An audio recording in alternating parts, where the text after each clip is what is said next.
Hey there, YouTuber. So going to install an i7-13700k in this Asus Prime B660-A AC-D4 motherboard. So what did that last part mean? Well, this has Wi-Fi and it is DDR4 RAM only.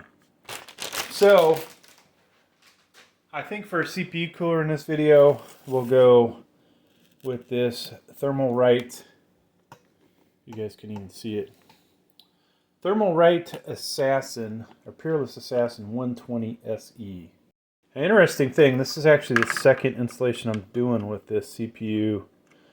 I had put it into another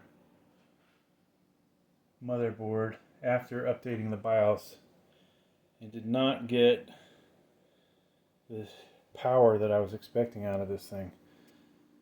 Just so you guys can see what that is, hopefully. Let's see if I can focus. There it is, i7-13700k. Alright, so when we put this in, folks, coming in gently, lining this triangle up with the triangle on this black part.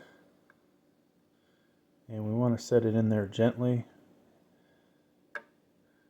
Now, only one way this is going to go in. It does have cuts in it or whatever, or grooves in it that will only allow it to fit in one way. I couldn't rotate this 180 degrees and get it in. Obviously it's rectangular in shape, so it would only, you would think it might fit in two different ways, but no, it's only going to fit in one way.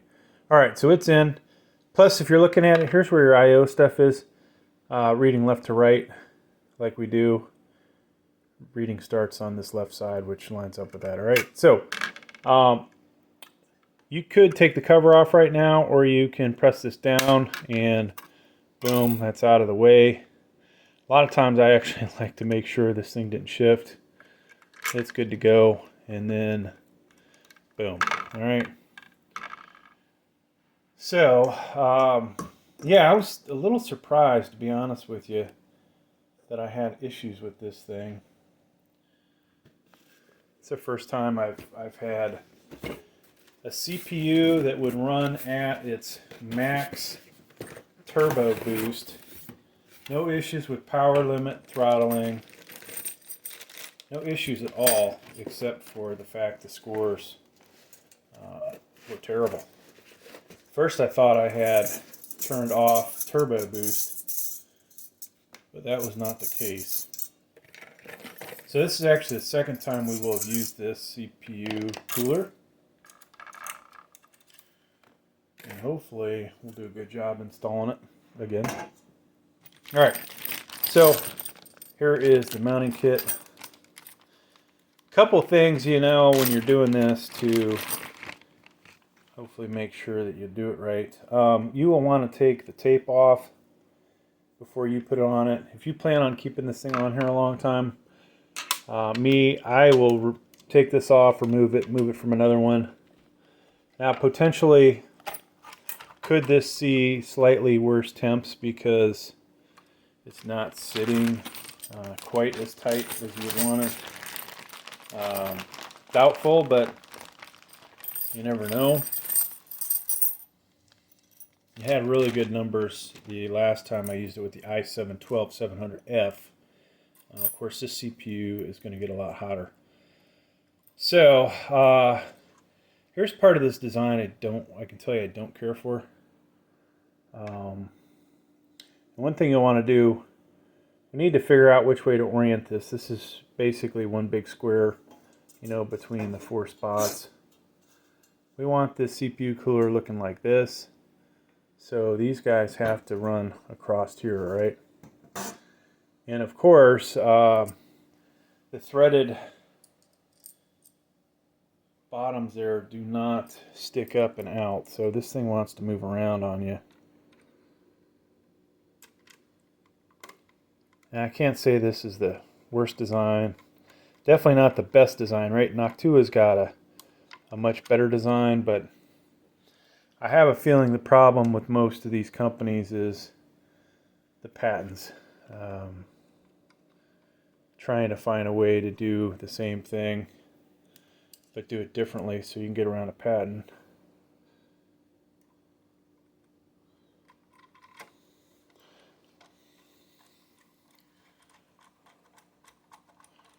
And in case at some point it won't matter who had patents on any of this stuff, because they'll all go out of date. So hopefully that thing's turning. It's got, you know, pretty fine thread, right? So find at the very end, it's finally going to crank down. And now these things, you know, don't have to be, I guess, necessarily perfectly parallel. If they were, all these tolerances would probably turn out to be a super problem.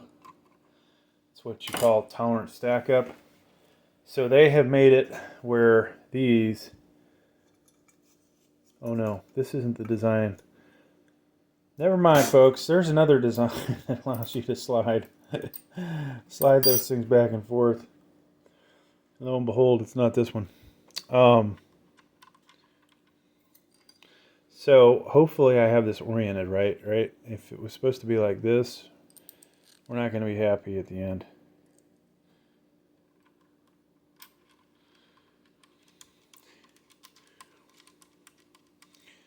And I did, you know, previously when I did this, I looked at directions.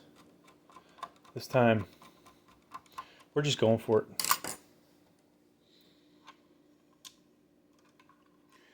Now, somebody that has owned who knows how many CPU coolers, like hundreds of them, and has worked as a design engineer, I kind of feel like this is a place that needs work.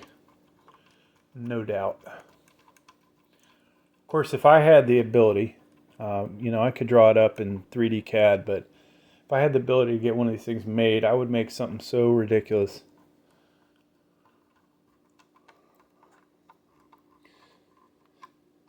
But it would work. That would be the main thing. And we would hopefully apply design for ease of assembly into it. Or this, you know. Alright, so before we do that, what I always like to do, just make sure these guys are going to line up. If you're not getting good contact, then it doesn't even feel like it's hitting anything.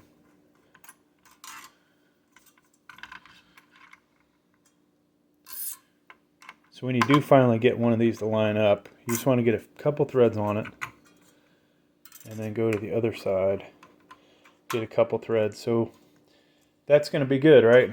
So we'll take it off. It lines up good enough. And then we'll put thermal paste on it. Just to make sure, one last time. Because if you do not make this combination of screws tight enough and the ones on the CPU cooler, you'll notice it's cooling, but maybe it's, you know, running at 40 degrees or something, right? And you want to be at, you know, in the low 30s, just starting off. So they provided their CPU paste. I'm gonna, in this case, I'm gonna use Noctua's. You know, I usually, when I do benchmarks to compare the CPU coolers, my goal is to use what they provide, but that's when I'm comparing CPU coolers. In this case, I ain't comparing CPU coolers.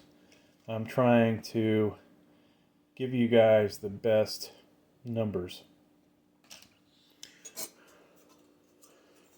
And as I had said before, for whatever reason, we didn't get good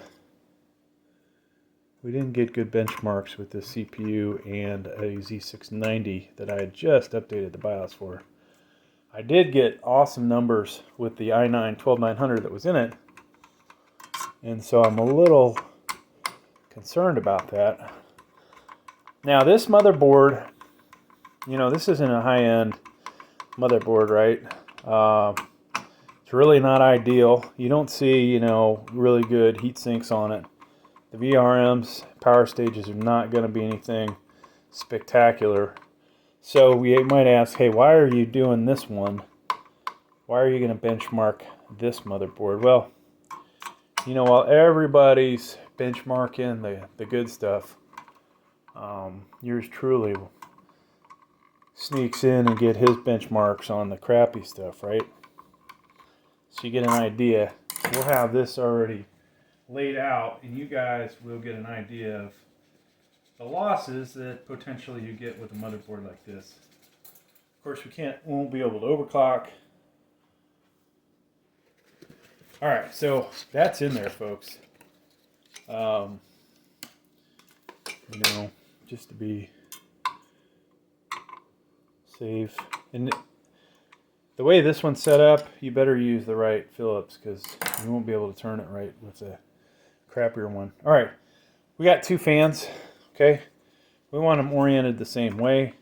This is the intake side. We want cold air to be sucked in from this side and go through this heatsink, through the fan, through the other heatsink, and out. Okay, so our fans need to be lined up like this. Now the nice thing about this design, you can drop the first one in, the second one, and it looks like, folks, we're going to need to put our RAM in before we do the outside one. All right, so let's go ahead and do that. Now, I did the most recent installation, and maybe I'm just tired, something's wrong with me, but yours truly did not remember to put the RAM in. I'm kind of embarrassed by it. You know, but when I screw up, folks, I fess up to it. I'll put a little intro video. Hey, look what yours truly forgot to do in this installation video. And then we'll roll through the installation video. Of course, some people will probably skip through that. All right, so we're putting our DDR4 RAM in. This is a 4133 megahertz. It won't run at 4133 on this motherboard, unfortunately. But it will run at 4000, so. For some reason this RAM with 12th gen is not highly compatible. Alright, so that's snapped in. Now, I can actually just pretty much sit that on top of that. It would be better if this fan was much lower. So ideally, folks, you know, yeah, it's nice to have this really cool RAM, but it's not getting towards the base, right? If you ever run some kind of probe on this thing to check the temperatures, where do you think the heatsink's hottest at, right? It's closer to CPU, so you want to start cooling at that spot instead of way up the tower. So this guy, if I remember correctly, goes through the top ones, and you could potentially do both of these at the same time, hook them in. I'm just going to do them one at a time. So there's one side. And since I have a, camera mount, we could use two hands doing this, but and do both of them. So that one's in, folks. Now just to double check, make sure the orientation's right.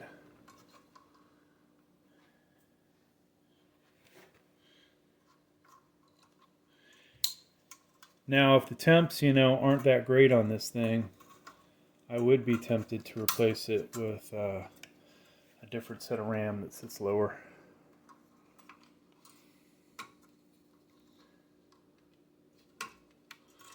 And trying to do this after the fact, it's probably not the best idea.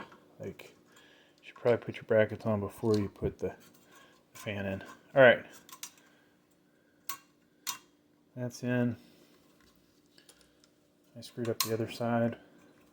So that's good. Now, with this CPU cooler, you get a device that will connect both of these into one header.